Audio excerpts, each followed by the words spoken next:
ஆன்மீக ஜோதிட அன்பர்களுக்கு வணக்கம் கூறும் உங்கள் அன்பன் அஸ்ட்ரோ சிவகுமார். புத்தாண்டு ராசி பலன்கள் 2025 விருச்சக ராசிக்கு ஜாக்பாட்டா என்பதை பற்றி இந்த பதிவில் நாம் காண்போம். விருச்சக ராசி அன்பர்களே, நீங்கள் அன்பானவர்கள், பண்பானவர்கள், தன்னம்பிக்கை மிகுந்தவர்கள். தன்னம்பிக்கை தான் சார் உங்களுடைய பலம். சில பேருக்கு தன்னம்பிக்கையா இருப்பாங்க, சில விஷயம் சாதகமா நடக்காது, அதனால மனசோர்வு வந்துருங்க. அந்த மனசோர்வு தான் சார் உங்களுக்கு பலவீனமும் கூட. அர்த்தாஷ்டம சனி 29/3/2025 விலகிடுதுங்க. அதனால நீங்க கவலைப்பட வேண்டிய அவசியமே இல்லை. வர்ற காலம் உங்களுக்கு நல்ல காலமாவே இருக்கும். உங்களுக்கு நல்லதையே செய்வாங்க. ஆனா பாருங்க, குரு 1/1/2025 இருந்து 13/5/2025 வரைக்கும் சப்தம ஸ்தானத்துல, அதாவது உங்க ராசிக்கு 7ஆம் இடத்துல சஞ்சாரம் பண்ணிட்டு இருக்காரு. அவரு உங்களுக்கு நல்லதை தான் செய்வாரு, நல்ல பலனை கொடுத்துட்டு இருப்பாரு. அர்த்தாஷ்டம சனினால ஏற்பட்ட சில பல கஷ்டங்களை அவர் நிவர்த்தி செஞ்சிருப்பாரு. அவரு உங்க ராசிக்கு 8ஆம் இடத்துக்கு 14/5/2025 போறாருங்க. அதனால என்ன ஆகும்னா, உங்களுக்கு சில சிக்கல்கள் வருங்க. சில பேர் என்கிட்ட வந்தாங்க, சார் இது வரைக்கும் அர்த்தாஷ்டம சனி இருக்கு, தொல்லைகள் கொடுத்துட்டு இருக்கு, 7 இந்த குருனால அதை நாங்கள் சமாளித்தோம் சார். அஷ்டமத்து குரு வருதுங்க, எங்களுக்கு ஏதாச்சும் கஷ்டத்தை கொடுத்துருவாரா, இப்போதான் கொஞ்சம் நிம்மதியாக இருக்குங்க அப்படின்னு கேட்டாங்க. அஷ்டமத்து குரு சிலர் பயப்படுவாங்க. கவலைப்படாதீங்க. குரு 8ஆம் இடத்துக்கு போனாலும் அவருக்கு 3 விசேஷமான பார்வை இருக்கு. 5ஆம் பார்வை, 7ஆம் பார்வை, 9ஆம் பார்வை. உங்க ராசிக்கு 5ஆம் பார்வையா 12ஆம் இடம் பார்க்கிறார். 5ஆம் பார்வையா 12ஆம் இடத்தை பார்க்கிறாருன்னா என்ன பண்ணுவாரு? விரயம் பண்ணுவார். விரயம் பண்றதுனால என்ன ஆகும்? சுப விரயமா இருக்கும் சார். விரயம்னா அசுப விரயம் கிடையாது, சுப விரயமா இருக்கும். நீங்க கோவில் குளத்துக்கு செலவு பண்ணுவீங்க. 2வது வீட்டில் சில பெரியவங்க இருப்பாங்க, அவங்களுக்கு 60ஆம் கல்யாணம் பண்ணி வைப்பீங்க. சிலருக்கு பார்த்தீங்கன்னு வச்சிங்கன்னா, வாலிப வயசுல இருக்கவங்களுக்கு கல்யாணம் கூடும், அதுவும் சுப விரயம்தான். சில பேருக்கு பார்த்தீங்கன்னு வச்சிங்க, எஜுகேஷனுக்கு லோன் போட்டு எஜுகேஷனுக்காக பணம் விரயம் பண்ணுவீங்க, அதாவது மேற்படிப்புக்காக, அதுவும் சுப விரயங்க. இப்படி சுப விரயம் நடக்குங்க. சில பேர் தான் வீட்டை கொஞ்சம் புனரமைப்பாங்க, அதை மாற்றி அமைப்பாங்க. பழைய வீடாக இருந்தால் இடிச்சது கட்டுவாங்க, அதுவும் சுப விரயம் தாங்க. இந்த மாதிரி சுப விரயம் வருங்க. அதனால கொஞ்சம் கடன் வருங்க. 7ஆம் பார்வையா 2ஆம் இடம், தனம், குடும்பம், வாக்குஸ்தானத்தை குரு பார்த்துடுறாருங்க. 7ஆம் பார்வையா பார்க்குறாருங்க குரு. அது நல்ல விஷயம் தானங்க உங்களுக்கு.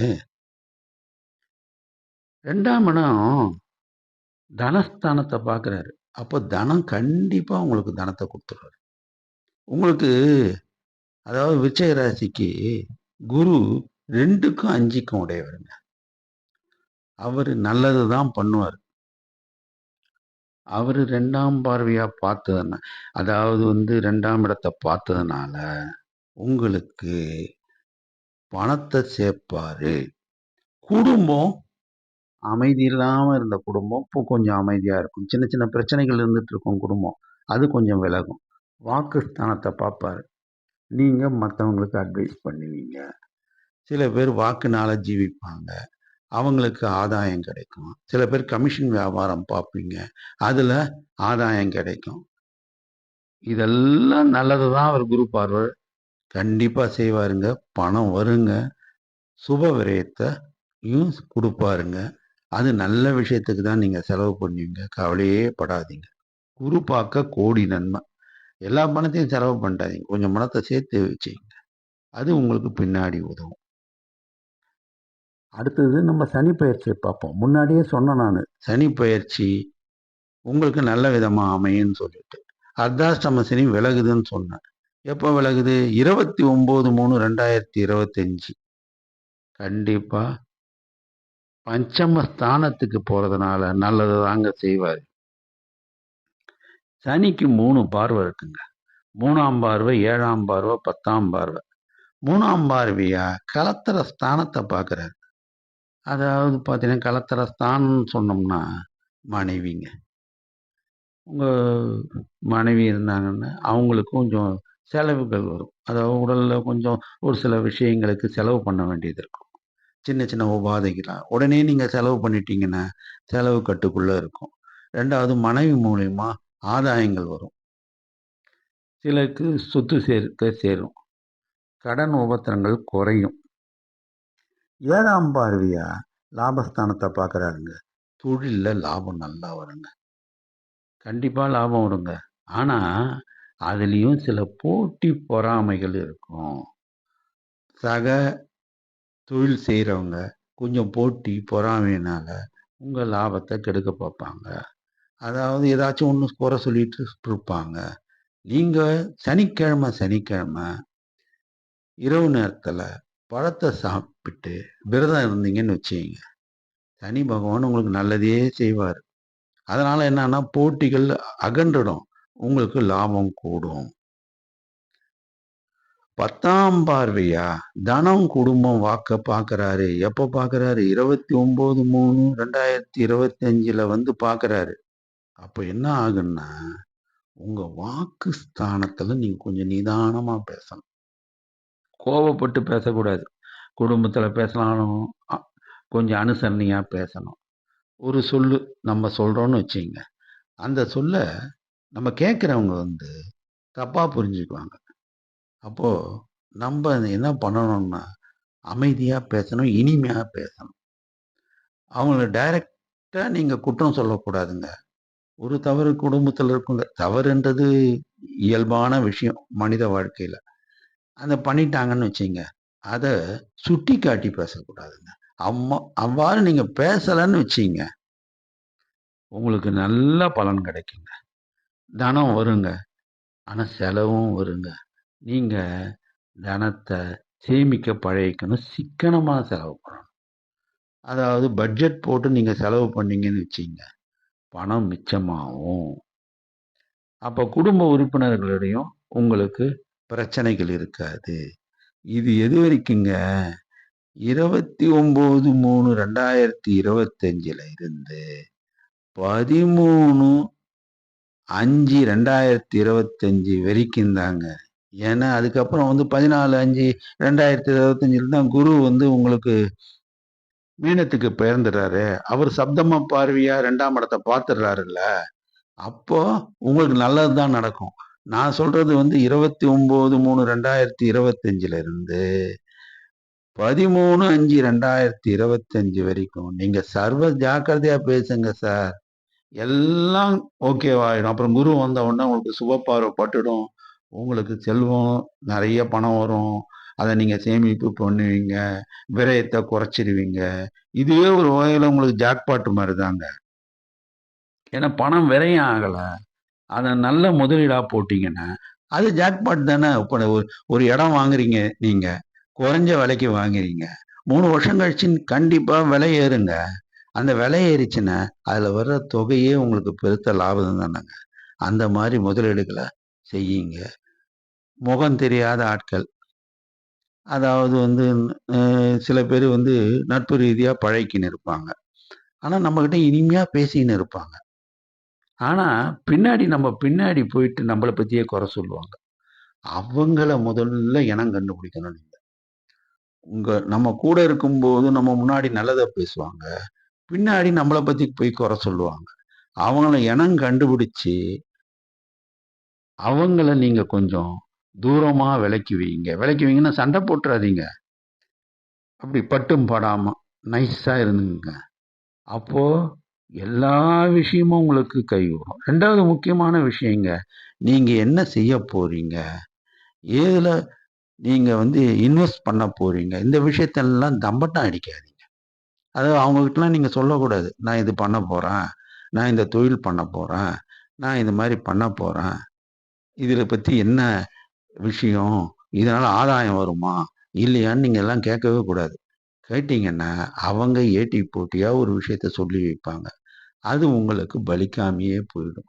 அதனால அமைதியா உங்களுக்கு நீங்களே யோசனை பண்ணி, நல்லா தெளிவா சிந்திச்சு, நல்ல பொருளாதார நிபுணர் யாராச்சும் இருந்தா, வெளி வட்டாரத்துல, அவருக்குரிய ஃபீஸ குடுத்துருங்க. ஃபீஸ குடுத்து அவர் ஆலோசனைய கேளுங்க. இந்த தொழில் பண்ண போறோம் சார். இது வந்து எனக்கு வந்து லாபம் தருமா? இது எப்படி கொண்டு போயிடும்? இப்போ வந்து இருக்கிற நிலைமை என்ன? அரசினுடைய நிலைமை என்ன? அரசு வந்து எனக்கு லோன் குடுக்குமா? அந்த லோன நான் எப்படி வாங்கலாம்? அந்த லோன வாங்குனா அடைக்க முடியுமா? இந்த தொழிலுக்கு வந்து நமக்கு வந்து எதிர்காலம் இருக்கா? இதெல்லாம் அவங்கள கலந்து ஆலோசிங்க. அவங்களுக்கு கேட்கிற ஃபீஸ குடுத்தீங்கன்னா, அவங்க கரெக்ட்டா உங்களுக்கு உங்கள வழிநடத்துவாங்க. அப்படி அவங்க பொருளாதாரம் தெரிஞ்சவங்க, அதாவது இந்த பட்டய கணக்காளர்கள்ன்னு சொல்லுவாங்க தமிழ்ல. ஆடிட்டர்ன்னு சொல்லுவாங்க. அவங்கள சிறந்த நிபுணர நீங்க பார்த்து ஆலோசனை கேட்டீங்கன்னா, அவங்க உங்கள நல்லபடியா வழிநடத்துவாங்க. அவங்க சொல் கேட்டு நீங்க நடந்தீங்கன்னா, எல்லா விதத்திலயும் செய்யக்கூடிய தொழில்ல லாபம் வருங்க. செய்யக்கூடிய விஷயங்கள்ல நல்லது நடக்குங்க. பணம் மிச்சமாகுங்க. எல்லா விஷயம் ஏற்றமா அமையுங்க. நீங்க எத பத்தியும் கவலைப்பட வேண்டிய அவசியம் இல்ல. அதே சமயம் சில பேர் கேட்குறாங்க, "நாங்க நீ வேலையே இல்லைங்களாங்க. இதுவரைக்கும் நான் படிச்சுட்டேன். எனக்கு இதுவரைக்கும் வேலை வாய்ப்பு வரல. எனக்கும் விருச்சிக ராசி தான். நான் என்ன பண்றது?" நீங்க கொஞ்சம் சிரத்தையா படிக்கணும். டிஎன்பிஎஸ்சி எக்ஸாம் எழுத போறீங்களா? அத சிரத்தையா படிக்கணும். சர்வீஸ் கமிஷனுக்கு நல்ல கோச்சிங் சென்டரா போயிட்டு கஷ்டப்பட்டு படிங்க. நீங்க ஒண்ணே ஒண்ணு பண்ணணும். விடிய காலையில அதாவது பிரம்ம முகூர்த்தம்னு சொல்லக்கூடிய 4:30 டூ 6 அந்த நேரத்துல உட்காந்து நீங்க தியானம் பண்ணணும். தியானம் பண்ணணும்னா என்ன பண்ணணும்? கண்ண மூடிக்கிட்டு, பல்ல விளக்கிட்டு கூட உட்காந்து நீங்க பண்ணலாம். பல்ல விளக்கிட்டு நீங்க உட்காந்து, ஓம் நமச்சிவாய, ஓம் நமச்சிவாய, ஓம் நமச்சிவாயன்னு பஞ்சாட்சரத்த சொல்லுங்க. அது ரொம்ப ஈஸி தானங்க. இல்ல எனக்கு அது கூட கஷ்டமா இருக்கு அப்படின்னு சொல்றவங்க, ஓம் ஓம்ன்னு சொல்லுங்க. அந்த ஓம் என்ற பிரணவ மந்திரத்த விடாம சொன்னீங்கன்னா, உங்களுக்கு ஞாபக சக்தி அதிகமா இருக்கும். அப்போ உங்களுக்கு தெளிவு பிறக்கும். அந்த நேரத்துல உங்க எக்ஸாமுக்கு ப்ரிப்பேர் பண்றதெல்லாம் பண்ணீங்கன்னா, உங்களுக்கு நிச்சயமா வெற்றி உண்டாகும். இ நம்மளுக்கு எப்படி இன்டர்வியூ அட்டெண்ட் பண்ணணும்? இன்டர்வியூல என்னென்ன கேள்வி கேட்பாங்க? இதெல்லாம் வந்து தகுதியான இன்ஸ்டிடியூஷன்ஸ்லாம் நடத்துறாங்க.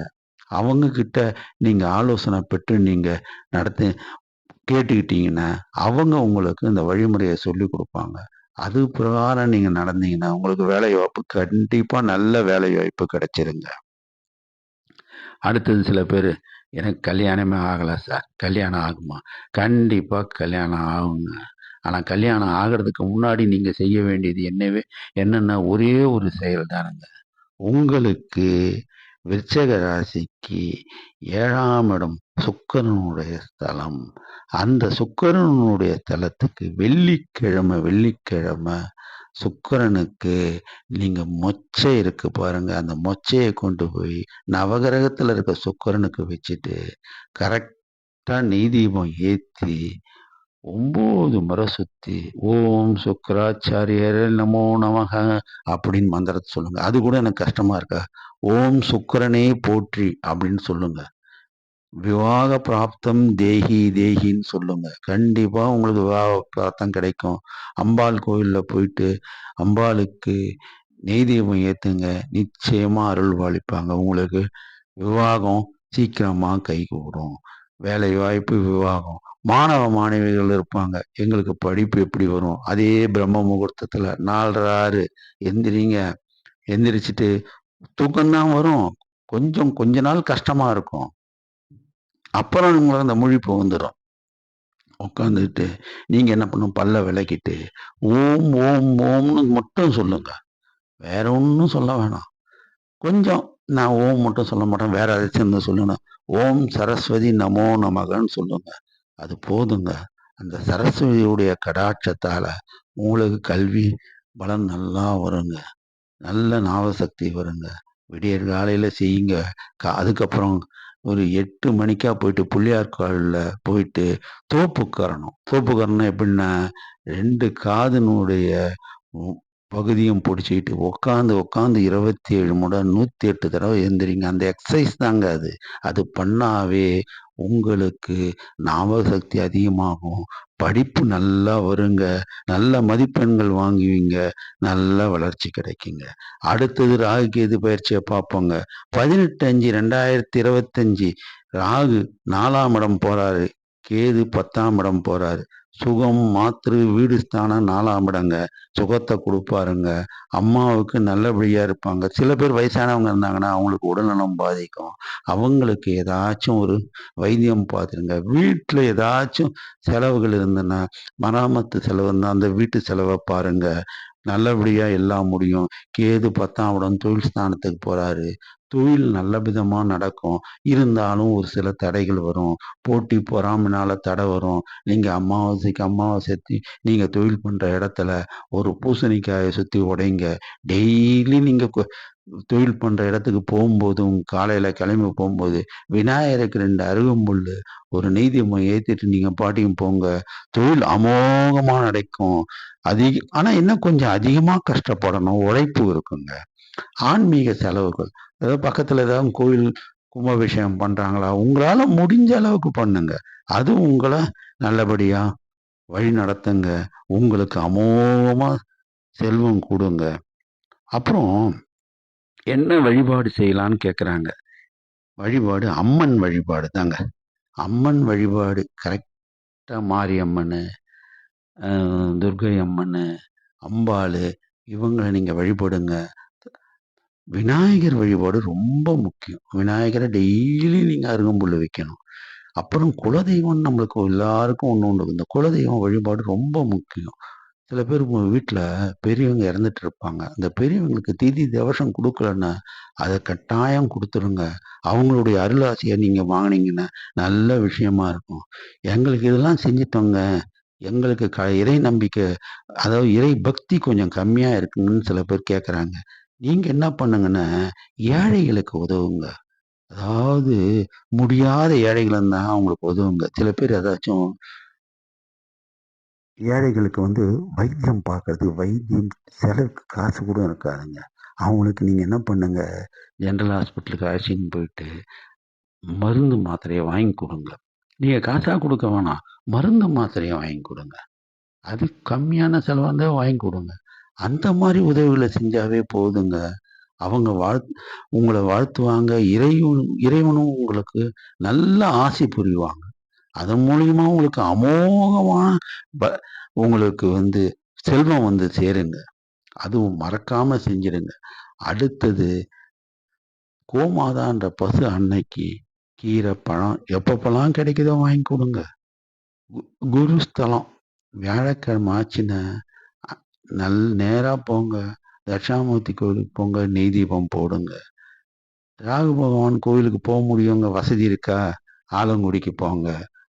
கொஞ்சம் கையில கையில பணம் காசு நெறைய இருக்குன்னு சொல்றவங்க திருநாகேஸ்வரம் போயிட்டு வாங்க. எல்லா விதத்திலும் அமோகமா இருக்கும். காகத்திற்கு எள்ளெண்ணெய் வையுங்க. ஆஞ்சநேயரை வழிபடுங்க. எல்லா விதத்திலயும் உங்களுக்கு மேன்மை தாங்க இருக்கும். அதன் மூலியமா உங்களுக்கு வரக்கூடிய லாபம் அதிகமாகி, உங்களுக்கு ஜாக்பாட் அளவுக்கு ஒரு பணம் வர்றதுக்கு இறை அருளும், அவங்கவங்க ஜனன ஜாதகத்துல தசை, தசாபுக்தி சுப பலன தர்ற மாரி, யோக பலன தர்ற மாரி, ராஜயோகம் தர்ற திசை நடந்தாலும், ராஜயோகம் தரக்கூடிய தசாபுக்தி நடந்தாலும், நிச்சயமான அதிக பலன்களை கொடுப்பாங்க. சொன்ன அந்த விஷயங்களை நீங்க ஞாபகப்படுத்திட்டு நீங்க செஞ்சீங்கன்னா எல்லாம் அமோகமா இருக்குங்க. ஆனா முக்கியமான விஷயங்க, எந்த விஷயத்த நீங்க செய்யறதா இருந்தாலும், யாருடைய ஆலோசனை கேட்கறதா இருந்தாலும், அவங்க சொன்னாங்க, இவங்க சொன்னாங்கன்னு ஆலோசனை கேட்காதீங்க. யாரு நல்ல நண்பர்கள்ன்றத இனம் கண்டுபிடிச்சுக்கங்க. அவங்களுடைய ஆலோசனை இருந்ததுன்னா, அவங்க ஆலோசனை கேளுங்க. இல்லன்னா, முகம் தெரியாத பொருளாதார நிபுணர், இந்த பட்டய கணக்காளர், ஆடிட்டர் இவங்ககள அணுகி அவங்க கிட்ட ஆலோசனை பெற்றீங்கன்னா, உங்களுக்கு இந்த ஜிஎஸ்டி பிரச்சனை, இன்கம் டாக்ஸ் பிரச்சனை எதுவும் வராதுங்க. தொழில் அமோகமா நடக்குங்க. அதன் மூலமா லாபங்களும் பெருகுங்க. நன்றி, வணக்கம்.